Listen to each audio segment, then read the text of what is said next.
भारत माता की। भारत माता की। आबूराज की इस धन्य धरा पर सभी भाइयों बहनों को मेरा नमस्कार। मां अंबा, अर्बुदा मां और भगवान दत्तात्रेय के चरणों में कोटि कोटि प्रणाम। ये धरती तप और तपस्या की है। विश्व भर के पर्यटकों को आकर्षित करती ये धरा है। मेरा सौभाग्य है कि एक सेवक के रूप में बार बार आपके दर्शन का अवसर मिलता है।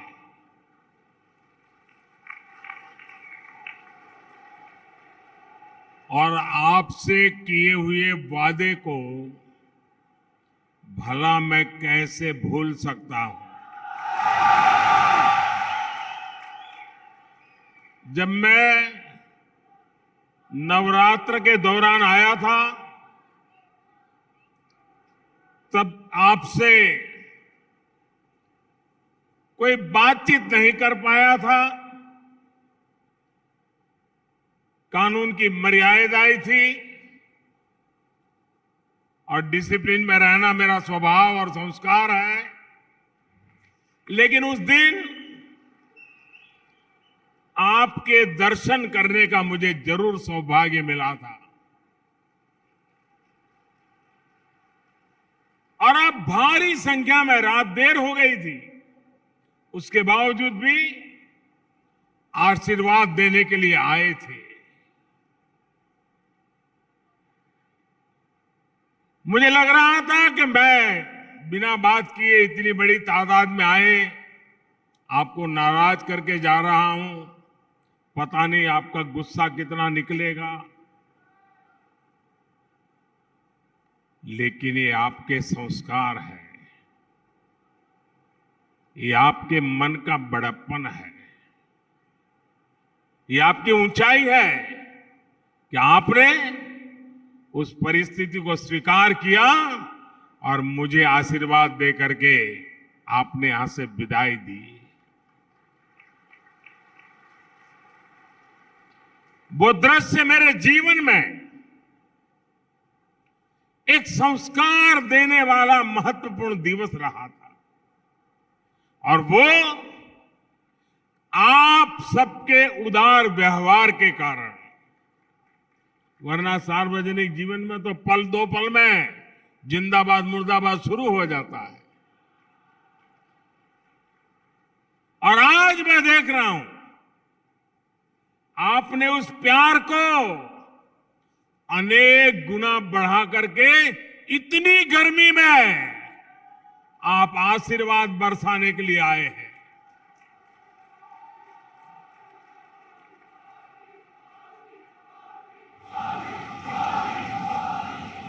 मैं राजस्थान की धरा को, यहां के संस्कारी भाई बहनों को और आबू के विशेष करके मेरे भाई बहनों को मैं आज शीश झुकाकर प्रणाम करता हूं।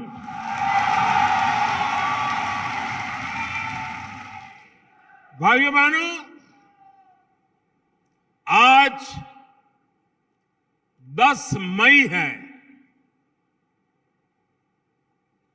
आज के ही दिन 10 मई को 1857 में स्वतंत्रता संग्राम की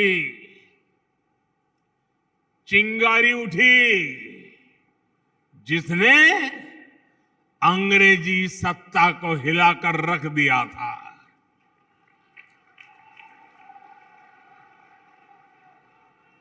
आज के दिन विदेशी आक्रांताओं के विरुद्ध सैकड़ों वर्षों से चले आ रहे संघर्ष को एक नई दिशा मिली थी। इसलिए आज के दिन वीर भूमि राजस्थान आना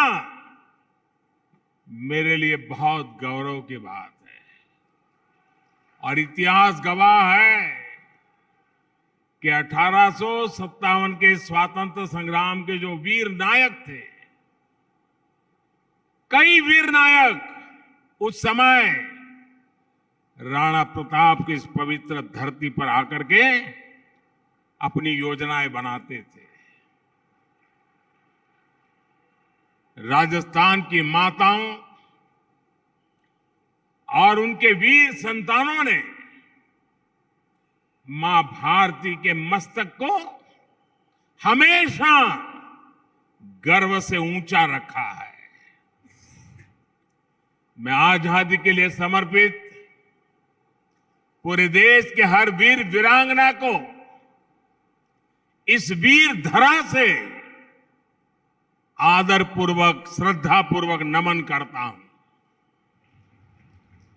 कल ही देश ने महाराणा प्रताप जी की जन्म जयंती भी मनाई है। पूरे देश ने, पूरे राजस्थान ने महाराणा प्रताप के शौर्य को नमन किया है। साथियों, आप लोगों को संभवतः पता हो, उस समय जो महाराणा प्रताप के साथी थे, सहयोगी थे, वो युद्ध भूमि में महाराणा के साथ अपना भी योगदान दे रहे थे। लेकिन इतिहास ने करवट बदली, स्थितियां बदली, लेकिन स्वाभिमानी लोग मुगल सल्तनत के सामने झुकने को तैयार नहीं थे। और इसलिए उस समय के राणा प्रताप के जो साथी थे, उसमें जो आदिवासी समाज ने बढ़ चढ़ करके राणा प्रताप को साथ दिया था, उन्होंने अपने प्राण प्रिय धर्म के लिए, अपने प्राण प्रिय महाराणा के लिए या तो मौत चाहिए या तो जीवन भर जूझने का सामर्थ्य चाहिए, ऐसा कह करके फिर से विजय प्राप्त करने का संकल्प लेकर के गुजरात के यहां से सटे हुए इलाके के लोग हो, राजस्थान के हमारी इस आदिवासी धरा के लोग हो, वे लोग यहां से चल दिए थे और निकल करके कुछ लोग महाराष्ट्र गए, कुछ लोग कर्नाटका गए। और उसमें कर्नाटका में आज भी वो गौरव से जीते हैं। उस समाज को वहां के लोग हक्की पिक्की समाज के नाम से जानता है और वो जड़ी बूटियों का काम करते हैं और कई पीढ़ियों से वहां रहते हैं। आज भी राणा प्रताप का गौरव गान करते रहते हैं।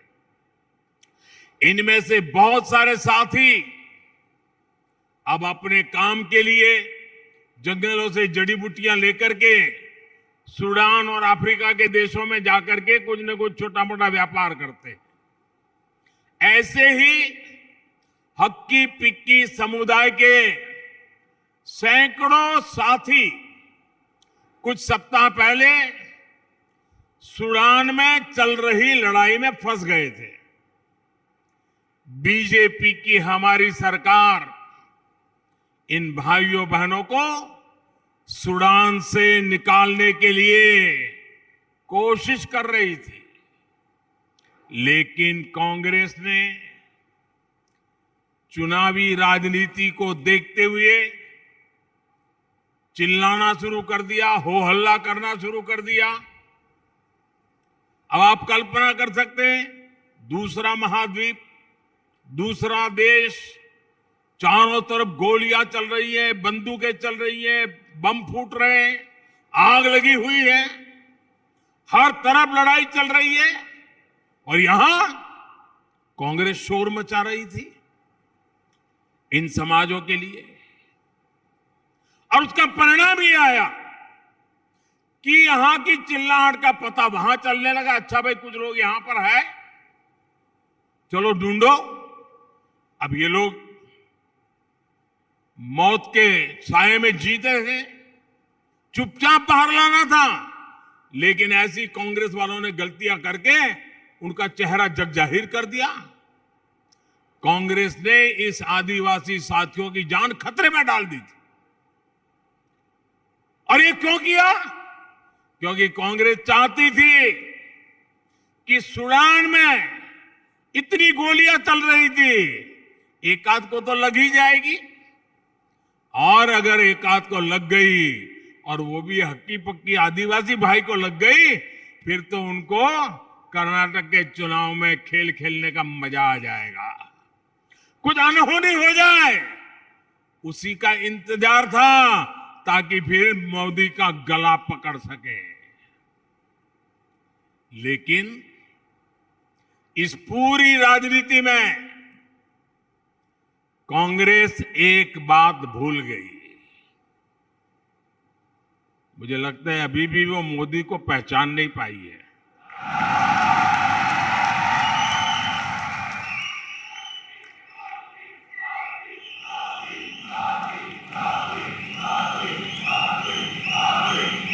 कांग्रेस वालों को पता होना चाहिए था ये मोदी है, संकट में फंसे एक एक हिंदुस्तानी की रक्षा के लिए किसी भी हद को पार कर सकता है। साथियों, मोदी का नुकसान करने के लिए, बीजेपी का नुकसान करने के लिए कांग्रेस देश का नुकसान करने से भी बाज नहीं आती। जब देश में कोरोना महामारी आई, 100 साल का सबसे बड़ा संकट आया, तब भी कांग्रेस ने अफवाह फैलाने की कोशिश की, वैक्सीन के मुद्दे पर लोगों को भड़काया।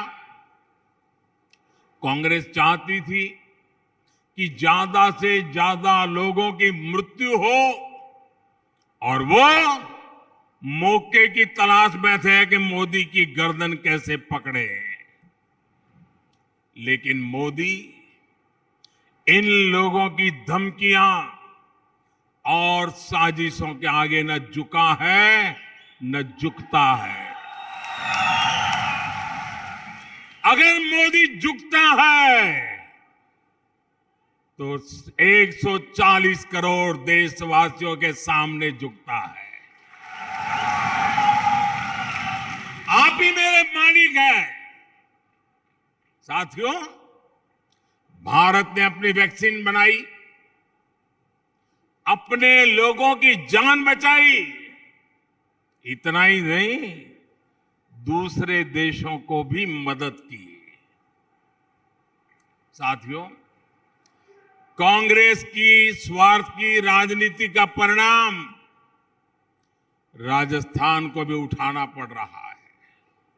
आप पिछले 5 वर्षों से राजस्थान में राजनीतिक लड़ाई का भद्दा रूप देख रहे हैं, भद्दा रूप देख रहे हैं। जनता के हित के बजाय यहां कुर्सी लूटने और कुर्सी बचाने का ही खेल चल रहा है।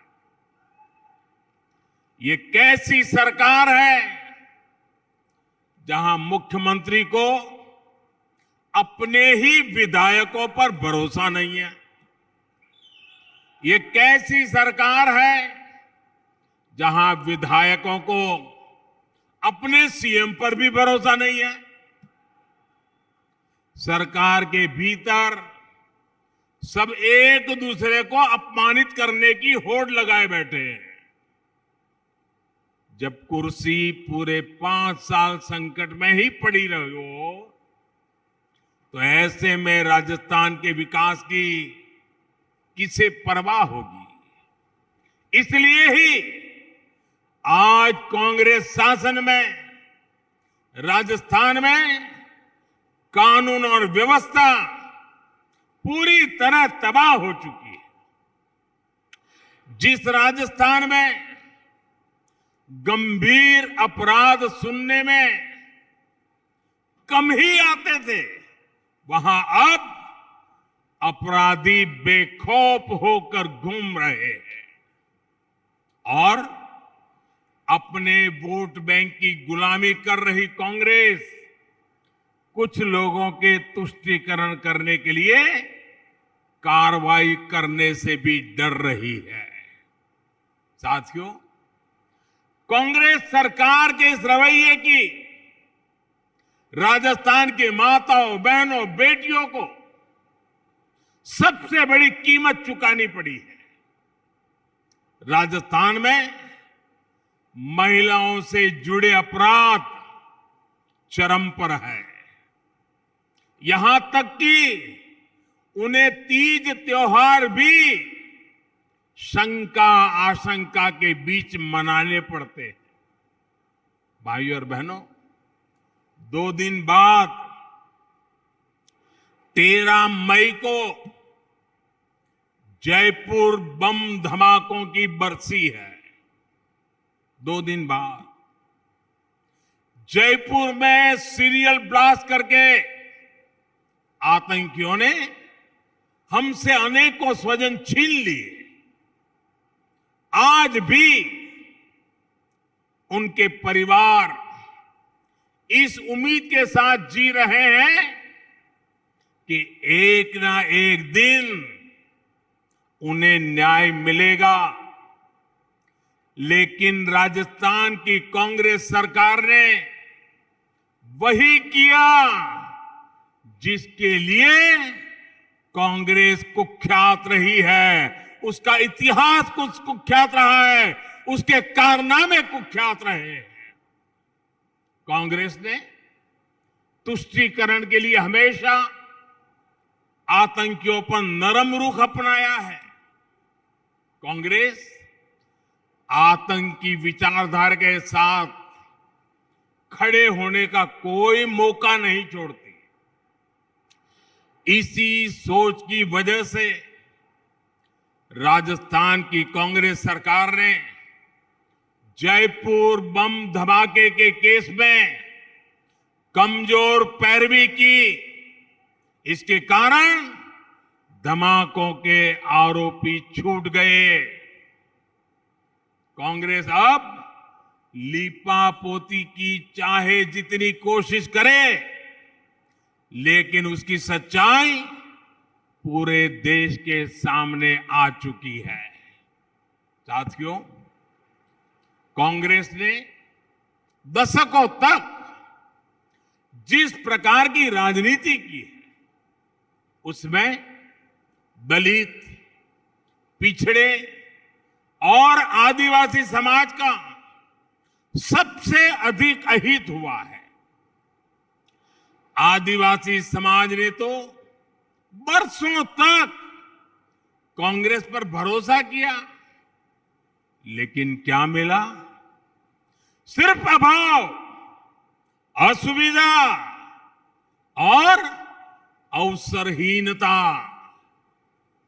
सिरोही जिला हो, जैसलमेर हो, करौली हो, बारां हो, इन जिलों में कांग्रेस के कुशासन के कारण विकास नहीं हुआ।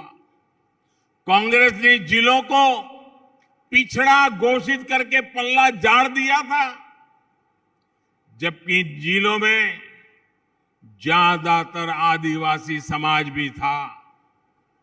आपने बीजेपी को अवसर दिया तो हमने इन जिलों में विकास की आकांक्षा जगाई, इनको आकांक्षी जिला घोषित किया, एस्पिरेशनल डिस्ट्रिक्ट के नाते काम शुरू किया। आज सुबह ही मैंने नाथद्वारा में अभी हमारे अध्यक्ष जी इसका वर्णन कर रहे थे। आज नाथद्वारा में 5,000 करोड़ रुपए से अधिक के विकास कार्यों का शिलान्यास और लोकार्पण किया है। इसका भी सबसे अधिक लाभ राजस्थान के आकांक्षी जिलों को होगा। उदयपुर और शामला 6 लेन हाईवे से राजस्थान के उदयपुर, डूंगरपुर और बांसवाड़ा क्षेत्रों को बहुत फायदा होगा। बिलाड़ा जोधपुर सेक्शन बनने से जोधपुर और बॉर्डर एरिया तक पहुंच सुलभ हो जाएगी। 4 भुजा और निचली ओड़न के प्रोजेक्ट से कुंभलगढ़, हल्दी घाटी और श्रीनाथ जी के दर्शन करना और आसान हो जाएगा। साथियों, तारंगा हिल, आबू रोड रेल लाइन की डिमांड अंग्रेजों के समय से चल रही थी। इसे भी अब बीजेपी सरकार ही पूरा कर रही है। मावली मेवाड़ को ब्रॉड गेज से जोड़ने की मांग भी लंबे समय से हो रही थी। ये काम भी बीजेपी सरकार कर रही है। भाइयों बहनों, बीजेपी सरकार में आज का नया भारत नए हौसले के साथ आगे बढ़ रहा है। आजादी के इस अमृतकाल में हम भारतीयों ने विकसित भारत बनाने का संकल्प लिया है। विकसित भारत के लिए हम सभी को मिलकर प्रयास करना है, बहुत मेहनत करनी है। लेकिन इसके साथ ही अतीत में कांग्रेस सरकारों से जो गलतियां हुई, हमें उससे भी सबक लेना है।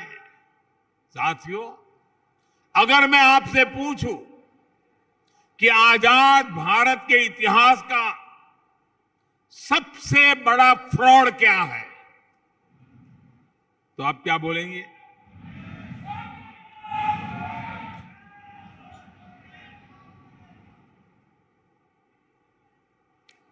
मुझे मालूम है क्या बोलेंगे। कोई कहेगा 2G घोटाला, कोई कहेगा कोयला घोटाला, कोई कहेगा बोफोर्स घोटाला, कोई कहेगा हेलीकॉप्टर घोटाला, कोई कहेगा यूरिया घोटाला। सबके अपने अपने जवाब हो सकते हैं, लेकिन आजाद भारत के इतिहास में एक और बड़ा घोटाला, एक और बड़ा फ्रॉड, एक और जबरदस्त धोखा जनता के भावनाओं पर, उनके जीवन पर 50 साल पहले हुआ था। और मैं याद दिलाना चाहता हूं, ये फ्रॉड था कांग्रेस द्वारा 50 साल पहले देश में गरीबी हटाने की गारंटी। कांग्रेस की हर गारंटी के साथ कांग्रेस के नेता और अमीर हो जाते हैं और देश का नागरिक और गरीब हो जाता है।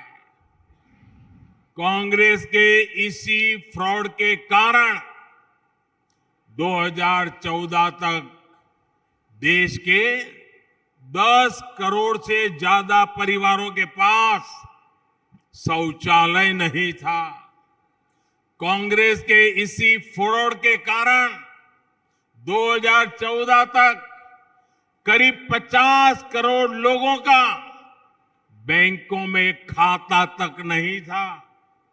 कांग्रेस के इसी फ्रॉड के कारण देश के लाखों गांव सड़क संपर्क से वंचित थे।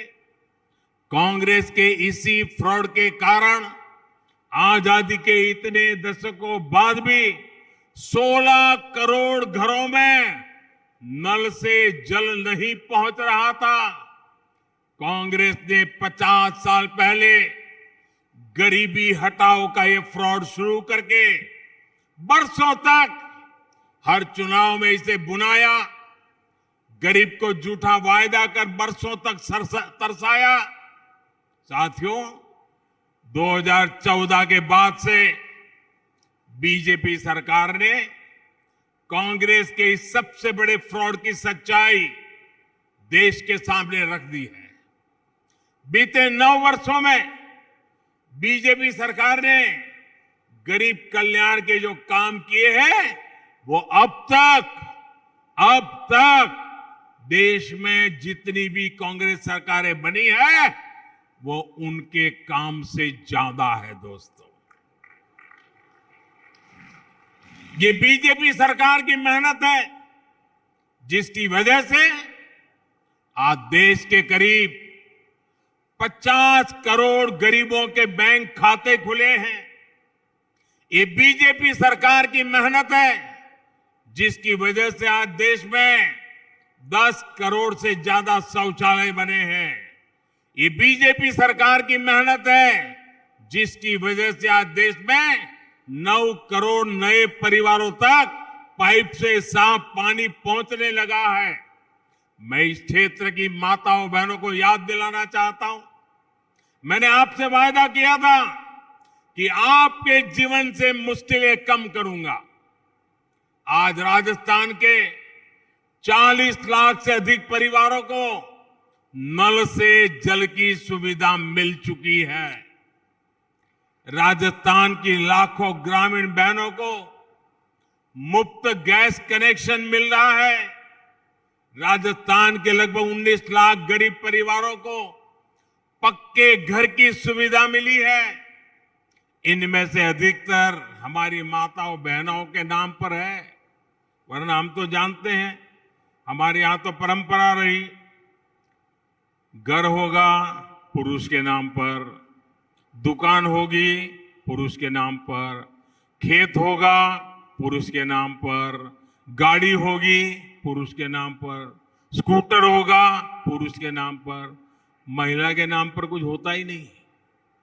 मोदी ने बदल दिया। हमने जो प्रधानमंत्री आवास योजना बनाई, ये घर ज्यादातर महिलाओं के नाम कर दिया हमने। और आपको मालूम है आजकल जो घर बनते हैं ना वो मामूली नहीं बनते। एक एक घर के पीछे लाख रुपए से भी ज्यादा खर्च होता है, लाखों रुपयों का खर्च हो रहा है। और जब ये घर की मालिक झुग्गी झोपड़ी में रहने वाली, फुटपाथ पर जिंदगी गुजारने वाली मेरी गरीब माँ, मेरी दलित माँ, मेरी आदिवासी माँ जब उस घर की मालिक बन जाती है ना, लाखों के घर की मालिक बनती है, तो मुझे संतोष होता है कि वाह, मेरी ये बहनें लखपति दीदी बन गई है, लखपति दीदी। कोई सोच सकता है कि कोई सरकार करोड़ों की तादाद में लखपति दीदी बना दे? ये आपका भाई है जिसने काम करके दिया है।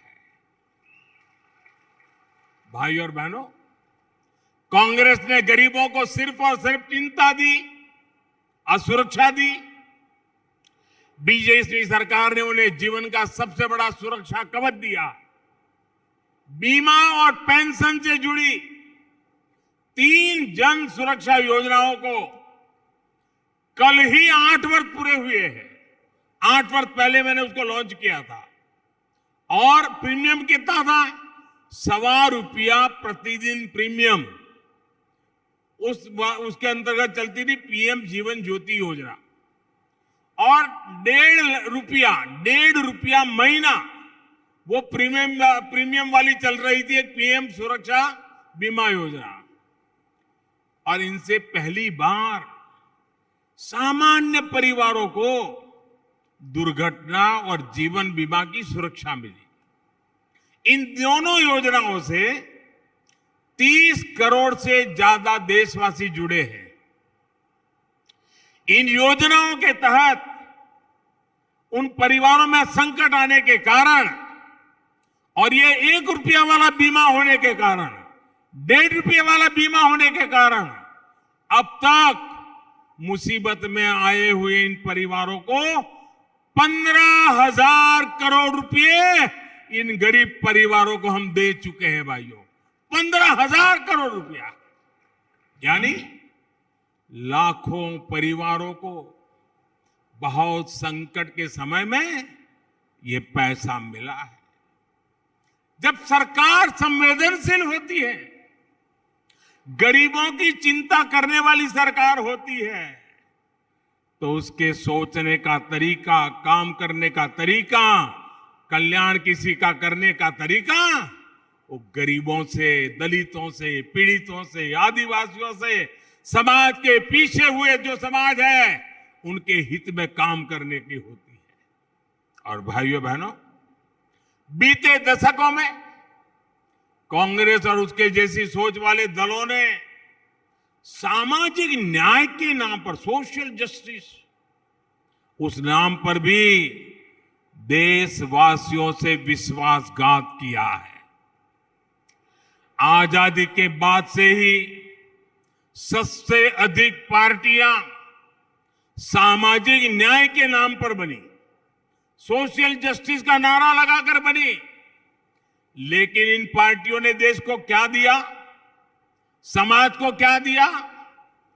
इन्होंने देश को सिर्फ और सिर्फ जातिवाद दिया, गौर परिवारवाद दिया और भ्रष्ट इकोसिस्टम दिया।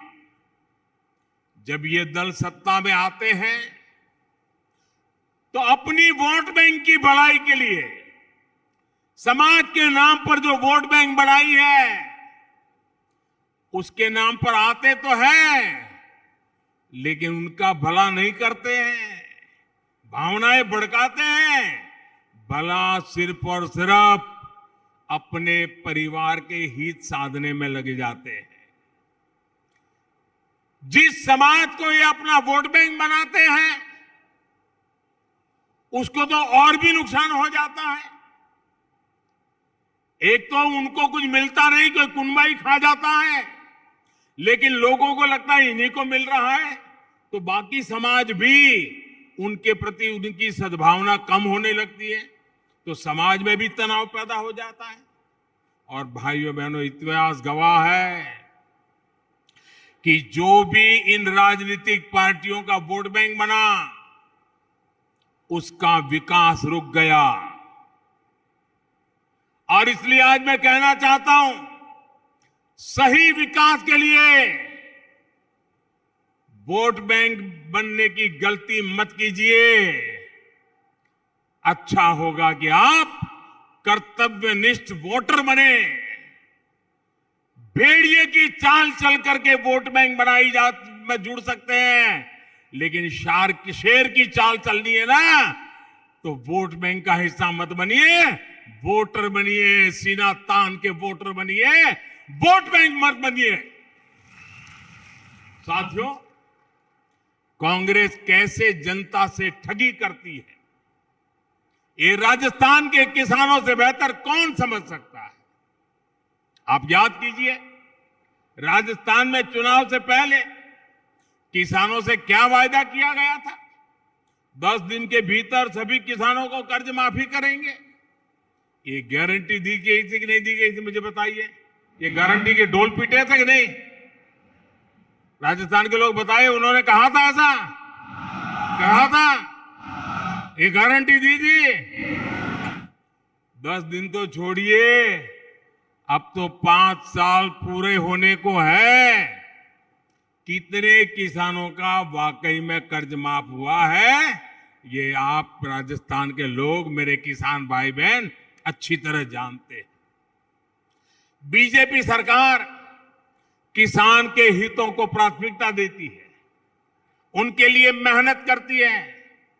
हम छोटे से छोटे किसानों को किसान क्रेडिट कार्ड दे रहे हैं, ताकि उन्हें बैंकों से आसानी से मदद मिल सके।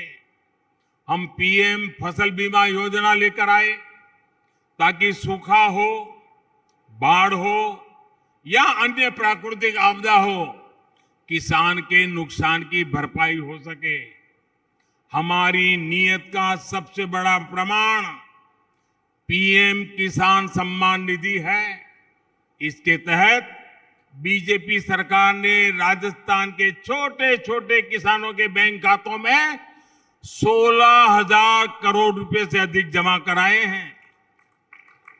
अब उन्हें खेती से जुड़े छोटे छोटे खर्चों के लिए दूसरों के पास जाना नहीं पड़ता। भाइयों बहनों, भारत सरकार की एक और नीति की वजह से राजस्थान के किसानों को बड़ा लाभ होने वाला है। मोटे अनाज को बीजेपी सरकार श्री अन्न के रूप में देश दुनिया तक पहुंचाने जा रही है। यहां का बाजरा, ज्वार और दूसरे मोटे अनाज यानी श्री अन्न जब दूसरे देशों में जाएंगे तो किसानों का भी लाभ बढ़ेगा। साथियों, कांग्रेस किसानों की दिक्कतों को कम करने के लिए, सिंचाई परियोजनाओं को पूरा करने के लिए कभी गंभीर नहीं रही। ये मेरा सौभाग्य है कि गुजरात के मुख्यमंत्री के रूप में मैंने सरदार सरोवर डैम के लिए जो काम किया उसका लाभ राजस्थान के किसानों को भी मिल रहा है। आज राजस्थान के भी अनेक गांव और शहरों तक नर्मदा का पानी पहुंच रहा है, वरना कांग्रेस ने तो कदम कदम पर ये कोशिश की है कि सरदार सरोवर डैम जो नर्मदा योजना के साथ जुड़ा हुआ है उसका काम अटक जाए।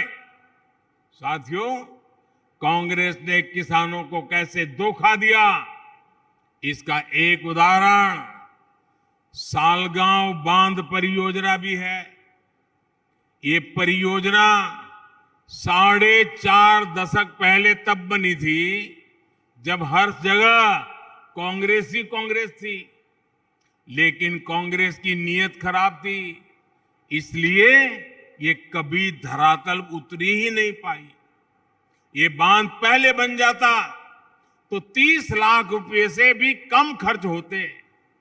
आज इसी बांध का खर्च बढ़कर 300 करोड़ रुपए तक पहुंच रहा है। भाइयों बहनों, इस क्षेत्र को तो प्रकृति ने भी समृद्ध किया है और यहां हमारी धरोहरें भी मौजूद है।